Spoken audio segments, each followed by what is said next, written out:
It is given in this problem that L, M, and N are parallel to each other. So you can see three lines that are parallel to each other, and G is the midpoint of CD.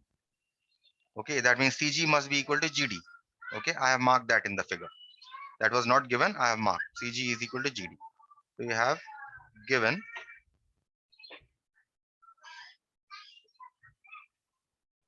G is the midpoint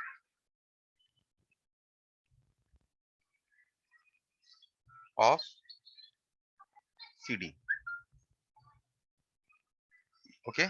Now from the theorem and intercepts, if you have three or more parallel lines, and if you have a transversal that makes equal intercepts on the two lines, then any other transversal that intersects the three lines must also cut off equal intercepts, right? So therefore, what can you say? You can say therefore, B is the midpoint of AC,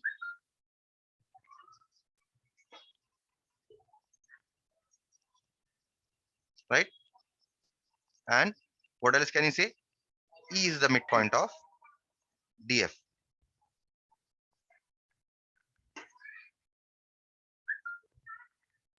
Why? Both you can say from the theorem on intercepts. Let me write here.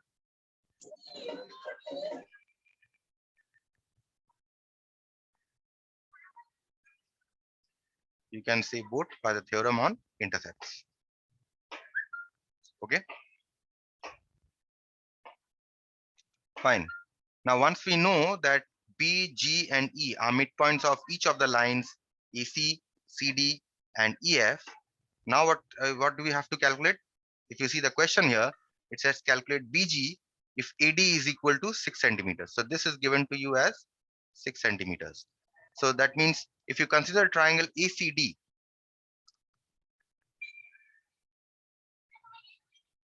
B and G are the midpoints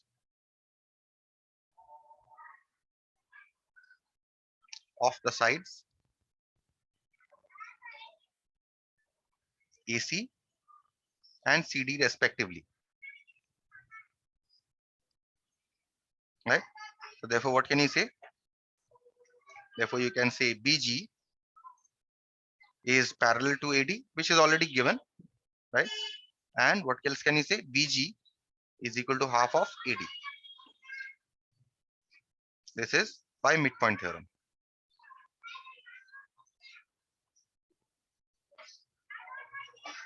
right? So now you have to calculate the length of BG.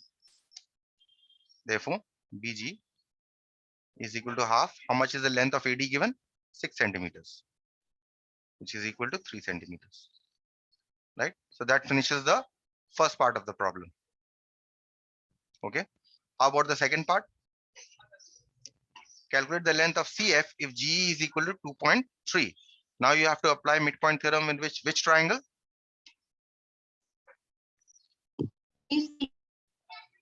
Yes, DCF CDF.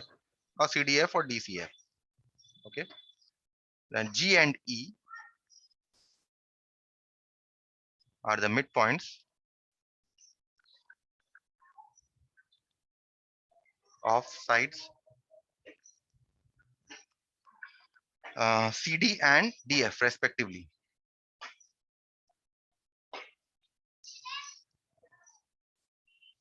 Therefore, what can you say? You can say GE is parallel to CF, which is already given. And you can say GE is equal to half of CF. This is by midpoint theorem. Okay. So therefore, what do we have to calculate here? You have to calculate the length of CF if GE is equal to given. GE is equal to 2.3 given.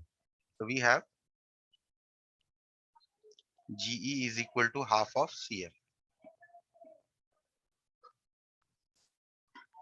And GE is given to be 2.3, half CF. That means 2.3 into 2 must be equal to CF. And therefore, what is CF? 4.6 centimeter. and that is what is required to be calculated. Clear? Easy enough question. Can you move on to the next topic now? Yes, sir.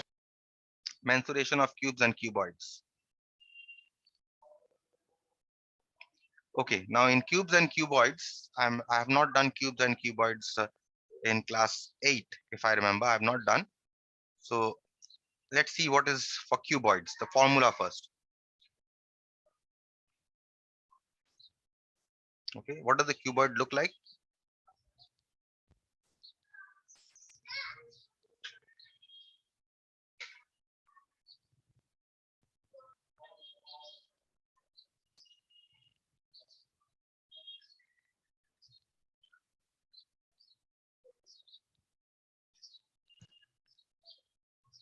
Cuboid is nothing but your box. Okay, or maybe you can imagine a room.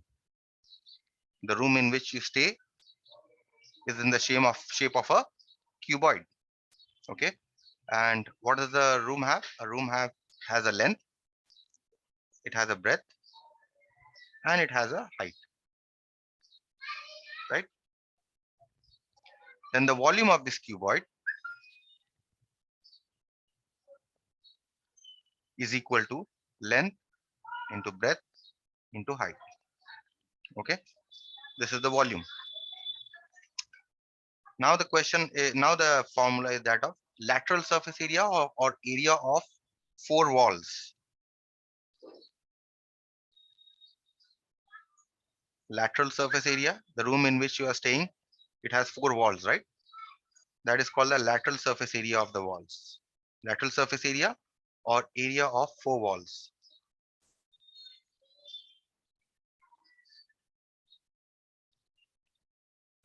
Is formula is twice L plus B, length plus breadth, 2 into length plus breadth into height. Okay, and the total surface area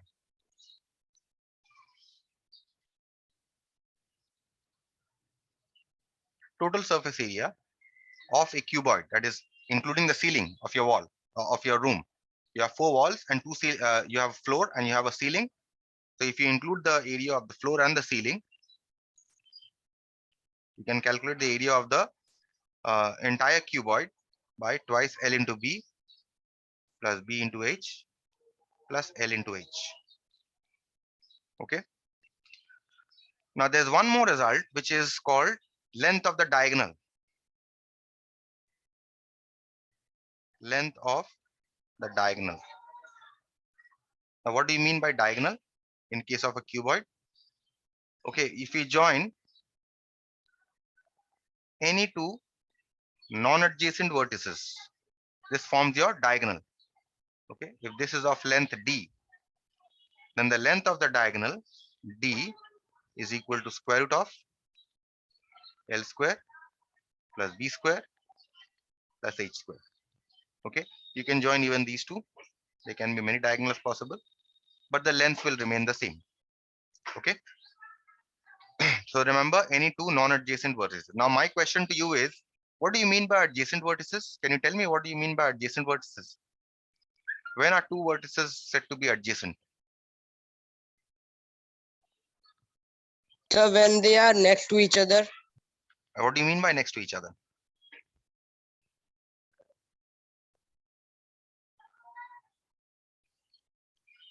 What do you mean by next to each other? Next to each other? Side. It's the same thing what you're saying. See, when two vertices are said to be adjacent when they have a side common to each other. For example, this vertex, let's say V1, and this vertex V2. These two are adjacent because they have this side in common to each other. Okay. However, if I name this vertex as, let's say, V3, then V1 and V3 are not adjacent because do they share a common side? They don't. Do they? Do V1 and V3 share a common side? No, sir. No. That means they are No, sir. non-adjacent. So that is the difference between adjacent and non-adjacent sides. So how can you draw a diagonal? You can draw a diagonal when you join the non-adjacent vertices, remember, okay? Only when you join the non-adjacent, because if you join the adjacent vertices, you will not get a diagonal, you will get a side, okay? So that these are the formula that you need to remember. Apart from this, there is another result that you need to remember is that area of any solid with uniform cross section.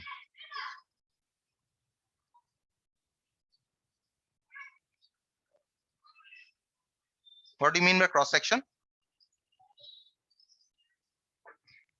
Area of base into height.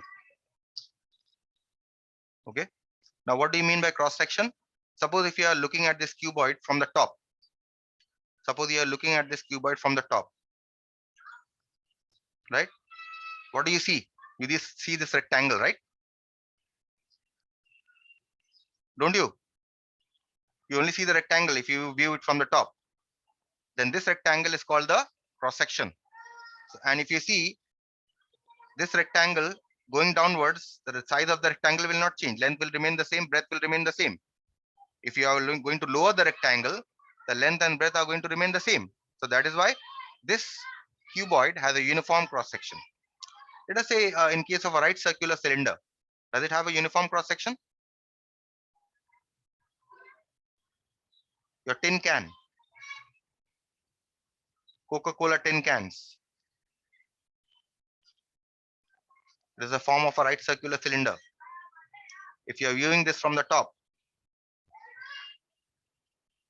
what do you see from the top? This is what you see, right? Isn't it? You see a circle from the top. So this is a cross section. And why is this uniform cross section? Because if you lower this circle, the circle will remain the same. The radius will not change. Understood what cross section means? Okay, so this formula, that area of a solid with uniform cross section is a area of base into height. And next is lateral surface area, or yes, lateral surface area. In case of a cuboid, what is lateral surface area? It is area of the four walls, right? You can calculate with the help of this lateral surface area, with the help of this formula that I've given you. Otherwise, another formula is more general formula. In this formula, you can apply for cylinders also, which is perimeter of cross section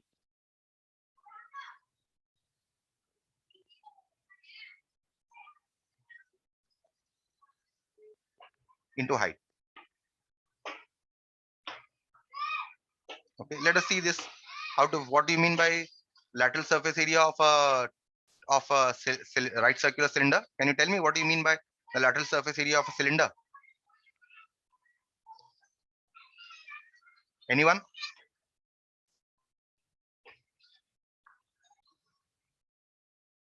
So in case of a right circular cylinder, when I say lateral surface area, it means only this part where you put the label, where these Coke cans have the labels around them, right? That is the curved surface area. In case of cylinders, when I say lateral surface area, I mean the curved surface area, right? The vertical part only. Is the concept of lateral surface area clear? Yes, sir. Yes, sir. Okay. In case of a cuboid, it is area of the four walls, and in case of a cylinder, it is nothing but the curved part where the label is put. Okay. Your Milkmaid cans. Okay. You see that label is put around the Milkmaid cans. That label. Can you tell me, in case of a label, what should be the area of the label? The labels are rectangular, right? What should be the area equal to? In case if I am putting a label, a rectangular label around a tin can, cylindrical tin can, what should be the area of the label equal to?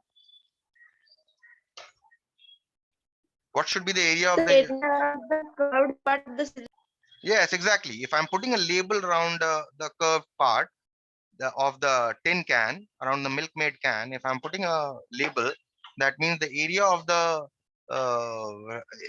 rectangular label that I am putting, length into breadth, must be equal to area of the curved part on which I am putting the label, because I'm covering it entirely with that label, right?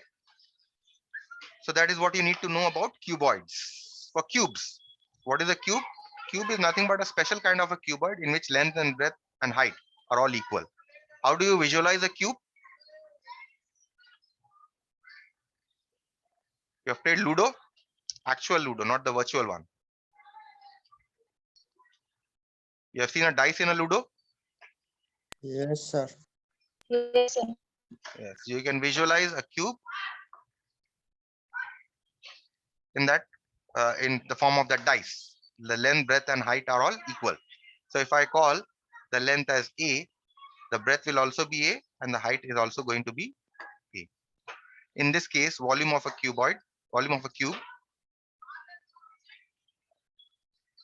is equal to A cube. Lateral surface area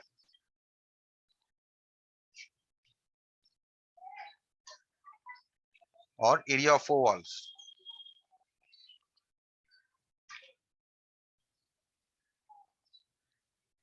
is equal to 4A square, because you have four walls and each rectangular wall, what is the area? A square. Since you have four walls, so A square into 4, so 4A square, right? And what about the total surface area? What should be the total surface area? Can anyone tell me of a cube? How many rectangles in a cube? How many rectangles are there in a cube? How many rectangles in a cube or a cuboid? You have four 6. rectangular walls and you have the ceiling and you have the floor. So there are in total 6 rectangles in a cube or a cuboid. And what is the area of each rectangle in a cube? It is equal to A square. So because there are 6, so the total surface area is 6A square. Clear?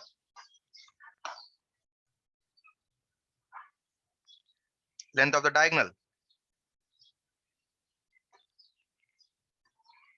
In case of a cube, again diagonal will be, we join the non-adjacent vertices. All these are diagonals. What will be the length of diagonal equal to? A root 3 units. Okay.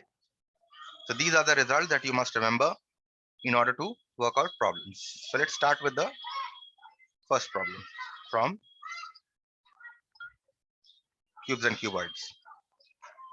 Any question on cubes and cuboid? Anything that needs clarification?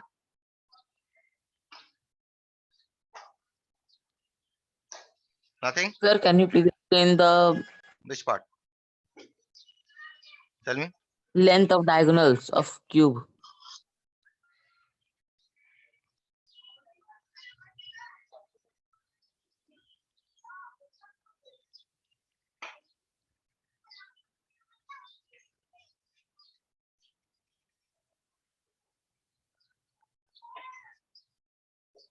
Suppose if this is a cuboid,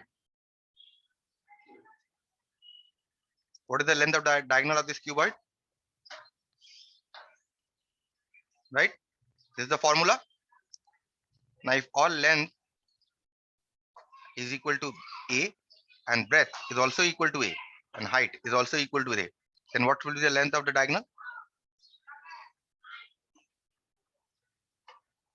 Right?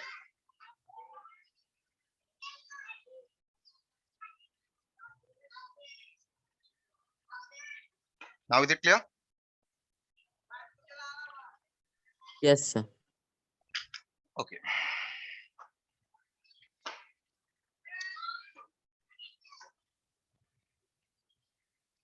Then we'll move on to the first problem. Okay.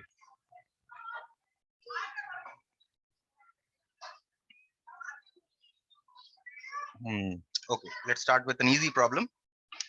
Number 4. A classroom is 10 meters long, 6 meters broad, and 4 meters high.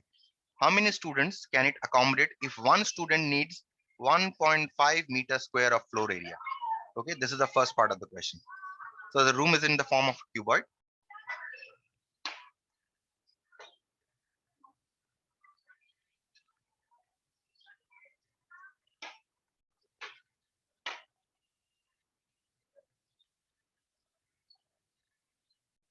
Okay, and The length of the cuboid is 10 meters. The breadth of the cuboid is 6 meters. And the height of the cuboid is 4 meters. Okay. How many students can it occupy? Can you tell me? If one student is obviously not placed over the shoulder of another, then how many students can you accommodate? If one student takes 1.5 meter square, by common sense, tell me.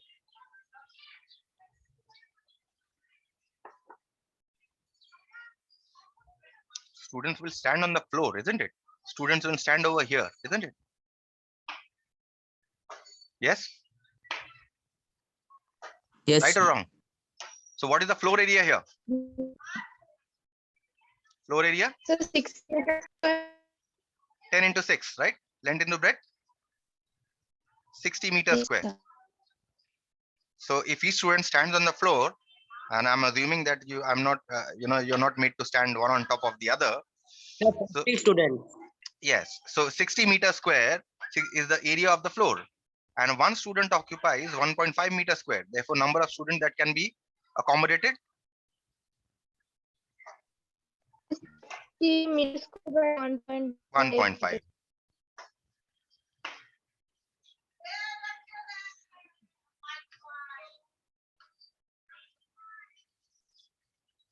Sixty divided by 1.5. So this is 600 by 15. You can cancel to get 40. So only 40 students can be occupied in this. Okay. Idea is clear now? Sir. Second part of the question is, how many cubic meters of air will each student have? Okay. So now in this room, what is the volume of air in this room? In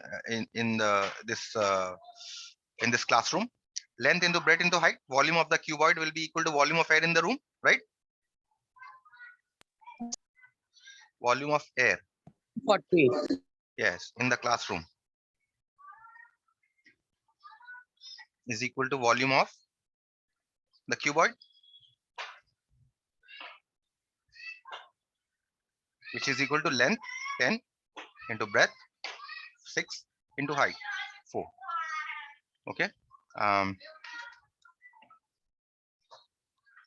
Which is equal to, let's keep it at this, because we need the volume of air that each student will have, not all the students. Okay.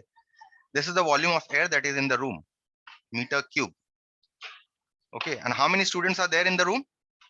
40. Therefore, how much will each student have? 6 cubic. 6 cubic meters. 10 into 6 into 4 divided by 40, isn't it? Yes, sir. 6. Yes.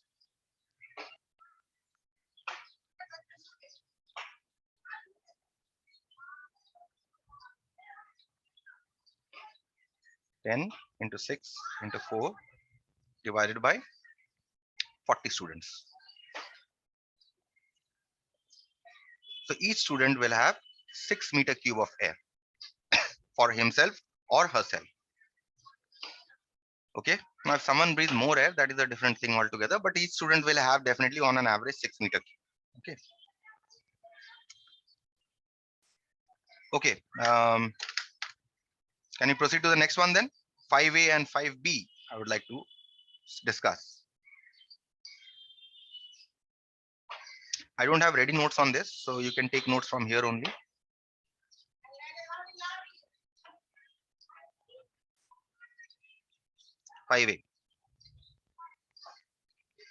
Question is, the volume of a cuboid is 1440 centimeter cube.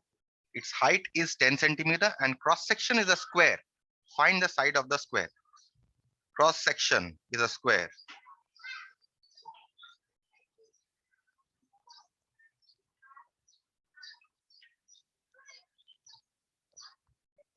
What do you mean by cross section?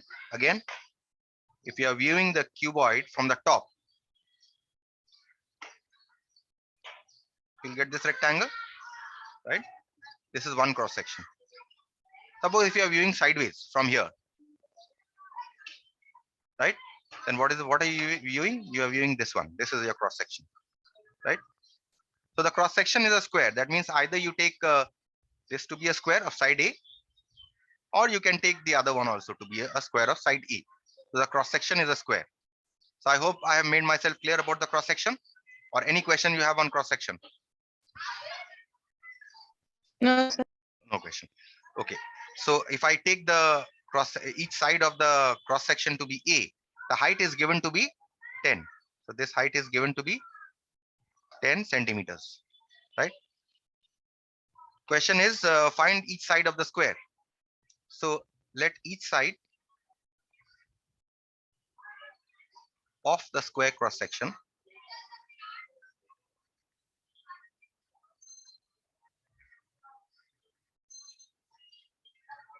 be A. Therefore, what is the area of the cross section?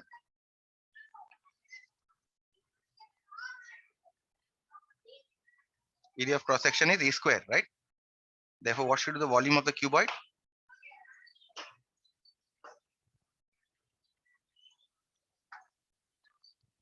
Area of cross section into height, right? Or you can directly apply your length into breadth into height formula. Is it clear?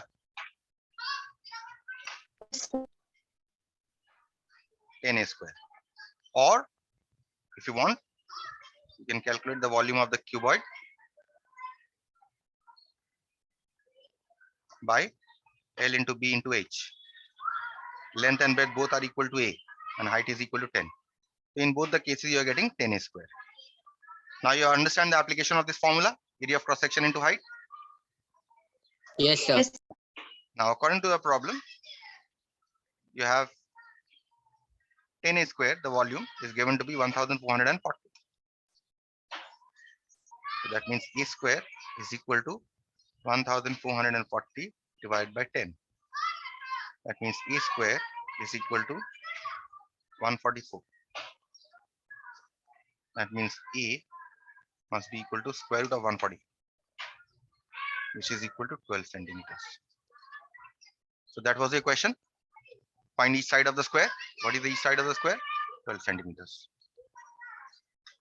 Right? Fine. So I'll stop here.